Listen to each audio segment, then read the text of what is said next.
सामाजिक तत्वों के द्वारा खजाना के लालच में जी जी भाई समाधि में खजाना हो सकता है, मंदिर में खजाना गाड़ा होगा। राजा का बनवाया हुआ था, राजा प्रताप सिंह का, जो प्रतापपुर के राजा थे जी, तो उसको खोद दिए। मेरे जानते तक पहले ठीक था, बाद में उसको सामाजिक तत्वों द्वारा तोड़कर खंडहर कर दिया गया। उसमें अंदर सुरंग नुमा एक रास्ता भी था जो बताते थे लोग कि तालाब तक जाता है। जी जी साथियों, अभी हम खड़े हैं प्रतापपुर में, और प्रतापपुर के उस जगह पे खड़े हैं जो प्रतापपुर का हृदय स्थल माना जाता है। आपको जानकारी के लिए बता दूं, प्रतापपुर सूरजपुर ज़िले का एक नगर है और इस प्रतापपुर में का इतिहास काफ़ी पुराना है। ऐसा मान्यताएं हैं कि प्रतापपुर इतिहासकालीन, मतलब ये बोल सकते हैं कि रियासतकालीन की राजधानी हुआ करती थी, और वहाँ पे तमाम प्रकार के आज भी उसके अवशेष देखे जाते हैं। उस वक्त से अभी तक जर्जर की स्थिति में है, काफ़ी सारे उसमें नुकसान भी हुए हैं। आखिर वो है क्या, इसके बारे में हमें जानना है, और इसके लिए हमें खास एक्सपर्ट से इसका जानकारी लेने के लिए आज हमारे साथ मौजूद हैं श्री अनुजेश्वर पांडे जी। मैं सीधा उनके ओर लेकर के आपको चलता हूं और इसको जानने की कोशिश करते हैं कि आखिर ये है क्या। प्रतापपुर साथियों, मंदिरों की भी नगरी कहा जाता है। यहाँ पे ऐसे कोई देव नहीं है, कोई माता नहीं है जिसका मंदिर ना हो। आप यदि कभी नहीं आए हैं तो आप एक बार प्रतापपुर में जरूर आएँ। प्रतापपुर में मंदिरों की नगरी अगर कहेंगे तो अतिशयोक्ति नहीं होगी। यहाँ पे प्राचीन 11 मंदिरें पूर्व में बनी हुई हैं, जिसमें माता समलेश्वरी का मंदिर है। उसके आगे आप आएंगे तो महामाया, काली, फिर ठाकुरबाड़ी है, फिर गणेश जी का मंदिर है। उसके बाद इधर आ जाएंगे तो जिसका जहाँ आप खड़े हैं ठीक हमारे पीछे ब्रह्मा जी का मंदिर है जी। ये ब्रह्मा जी, ये ब्रह्मा जी के मंदिर के नाम से प्रसिद्ध था, और इसमें चौमुखी मूर्ति भी लगी हुई थी। और उस चौमुखा मूर्ति को 92 में कुछ सामाजिक तत्वों द्वारा तोड़ा गया, और बीच में जो चबूतरा नुमा जहाँ पे मंदिर मूर्ति स्थापित थी उसको उखाड़ा गया है जी। उसके नीचे फिर खुदाई की गई है, भी देखिए तो काफी नीचे गड्ढा तक खोद दिया गया है। ये सब सामाजिक तत्वों का ही काम है। पुनः ये तालाब अपने रूप को ले रहा है। मैं चाहूंगा कि अगर प्रशासन का ध्यान इसी तरह बना रहे तो ये पक्की तालाब फिर से पूरी तरह पक्की तालाब हो जाएगा। जी जी, और ये प्रतापपुर की सुंदरता को 4 चांद भी लगाएगा। बिल्कुल बिल्कुल। सबसे बड़ा मेरे मन को जो कचोटने वाला विषय था, ये था, ये आज मैं जब से मैं यहाँ देख रहा हूँ इसको, तकरीबन मेरे को देखते 25 से 30 साल हो गए, और न जाने जिससे भी मैं पूछता हूँ अपने से सीनियर से, वो यही बोलता है कि मैं उसको बस इसी प्रकार से देख रहा हूँ। इसका वास्तविकता आज आपसे जानने का हम कोशिश करेंगे, और इसमें कुछ भी लेखन तो नहीं है, लेकिन एक बार देखने का जरूर प्रयास करेंगे। हमारे कैमरामैन साथी इसको लेकर के चलें और अंदर बृहत गुंबद से लेकर के सारा कुछ रिलेटेड हम आपको दिखाने का प्रयास करेंगे एक्सपर्ट के साथ। साथियों, मैं सीधे आपको लेकर के चलता हूं अंदर। इस जो ढांचा नुमा तैयार है, जो मंदिर, ब्रह्म मंदिर हमारे एक्सपर्ट के बताने के मुताबिक कि वो निर्माण हो रहा था, इस पर खास बातचीत करने के लिए और हमारे साथ 2 एक्सपर्ट और वरिष्ठ पत्रकार जुड़ गए हैं, दीपक चंद मित्तल जी और हमारे मनीष गुप्ता जी। इनसे भी जो जानकारियाँ, क्योंकि इन्होंने कई बार अपने पत्रिकाओं से छाप करके लोगों को दिखाने का प्रयास किया है कि आखिर यहाँ की इतिहास के बारे में कई बार वर्णन किया है, तो इनसे भी हम जानने का प्रयास करेंगे कि आखिर इसका क्या महत्व है, आखिर ये है क्या चीज़, और असामाजिक तत्वों ने किस प्रकार से इसका सीना को छल्ली किया है। आइए हम सीधे, मैं कैमरामैन से कहूँगा अंदर चले और दिखाने का प्रयास हम आपको करते हैं।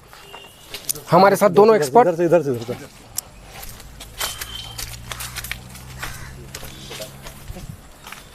कैमरामैन पवन प्रेमी जी आप आएँ, और पूरा आकार साथियों, मैं एक बार बताऊं आपको कि इसका पूरा आकार जो है, स्ट्रक्चर पूरी तरह से मंदिर नुमा ही है। हालांकि इसमें ढाल नहीं है, ढाल जो है अंदर में है। ये बाहरी ढाल हो सकता है टूट गया हो, क्योंकि जहाँ तक मैं देख पा रहा हूँ। और अंदर एक बार दिखाइए आप इसको, किस प्रकार से इसका लेबल रहा होगा। कम से कम ये जहाँ पे मेरा पैर है वो लेबल रहा होगा, लेकिन आज करीब करीब इसको देख लीजिए कि 3 स्लैब में किस प्रकार से कोड़ा गया है चोरों के द्वारा। क्योंकि चोरों को ऐसा प्रतीत या ऐसा लगा होगा, या उन्हें कुछ मिला होगा कि यहाँ पे खजाना है, सोना है, चांदी है, उनके द्वारा इस प्रकार से देखिए इसका सीना छल्ली कर दिया गया। क्योंकि ये प्रतापपुर का वो हृदय स्थल है, और हृदय स्थल को किस प्रकार से देखिए झकझोरा गया है। मंदिर का 3 स्लैब में खुदाई करके चोरी किए हैं, और वो चोरी करके उन्हें क्या हासिल हुआ है मुझे तो नहीं मालूम है, लेकिन मेरे साथ वो एक ऐसे वरिष्ठ पत्रकार हैं जिन्होंने अपने पेपर में कई बार जानकारियां दी हैं। लेकिन आज स्वागत है पहले तो आपका मित्तल जी। और आप ये बता दें कि इसका जिस पर आज हम विचार विमर्श कर रहे हैं, जिसकी जानकारी मैं आपसे लेना चाह रहा हूँ कुछ, वास्तविकता में इसका सूद लेने वाला अब कोई रहा ही नहीं। क्योंकि आज प्रतापपुर में मैं अगर बात करता हूँ कि पुराने जो निर्माण कार्य हुए होंगे 1200-1700 ईस्वी के, आज उससे रिलेटेड सिर्फ यही एक चीज़ बचा है जो आज वास्तविकता धरातल पर दिख रहा है। लेकिन आज भी इसकी स्थिति दयनीय होती जा रही है। हमें ऐसा लगता है कि साल 2 साल 3 साल में ये भी समाप्त हो जाएगा। तो आखिर इसके क्या मुख्य कारण हैं, क्यों नहीं लोग इसका सूद ले रहे हैं? ये शासन की कमजोरी है जी। इस मुद्दे को कई बार उठाया गया है, मगर शासन के द्वारा इसकी ओर ध्यान नहीं दिया जा रहा है जी। प्रतापपुर के इतिहास में ये यहाँ आप देख सकते हैं, यहाँ पर जो है राजा और रानी का समाधि था। ये हाँ, संगमरमर का था जी, यहीं पर। और पूरा छतनुमा था, वो बहुत ही खूबसूरत था। बिल्कुल। और ये जो आप देख रहे हैं ये ब्रह्म मंदिर हुआ करता था, इसमें मूर्तियाँ भी थी। तो क्या हुआ कि कुछ असामाजिक तत्वों के द्वारा खजाना के लालच में, भाई समाधि में खजाना हो सकता है, मंदिर में खजाना गाड़ा होगा, राजा का बनाया हुआ था, राजा प्रताप सिंह का, जो प्रतापपुर के राजा थे जी। तो इसको खोद दिए। खोदने के बाद ये हुआ कि उसमें कोई खजाना तो मिला नहीं, लेकिन बताया जाता है कि चांदी का गला हुआ सिक्का मिला और कुछ नहीं मिला। लेकिन जो धरोहर था उसको बर्बाद कर दिए। बिल्कुल बिल्कुल। अब आप यहाँ देख सकते हैं कोई निशान तक नहीं है, एक भी कुछ नहीं है यहाँ। कहाँ यहाँ समाधि था, क्या था, कोई पता नहीं है। सिर्फ कचड़े के अलावा यहाँ पे और कोई भी यहाँ पे स्थिति में बहुत ही दयनीय स्थिति है। झाड़ी झंकार है पूरा चारों तरफ, आप देख सकते हैं। तो इसका जो है शासन को जीर्णोद्धार करना चाहिए इसका।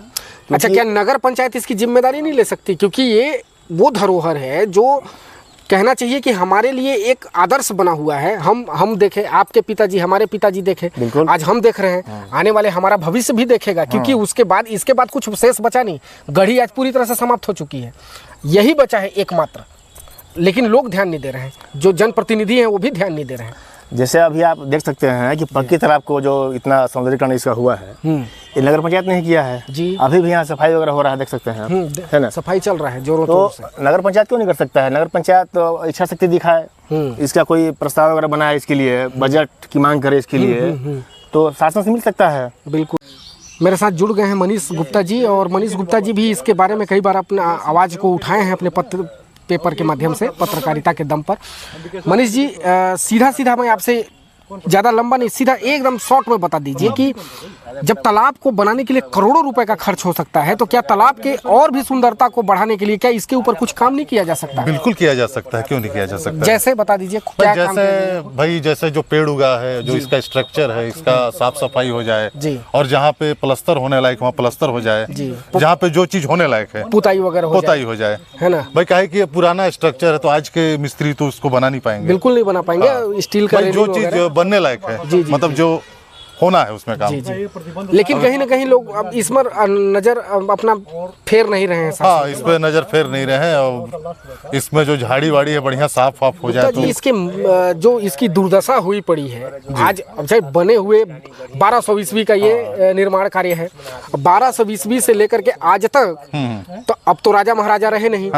आज जो स्ट्रक्चर ये खड़ा है, इसका जो दयनीय स्थिति हुई है, इसका जिम्मेदार आप किसको ठहरा? भाई इसका जिम्मेदार तो भाई जो शासन प्रशासन होगा वही होगा, जो वर्तमान में है, जो इससे पहले रहा होगा।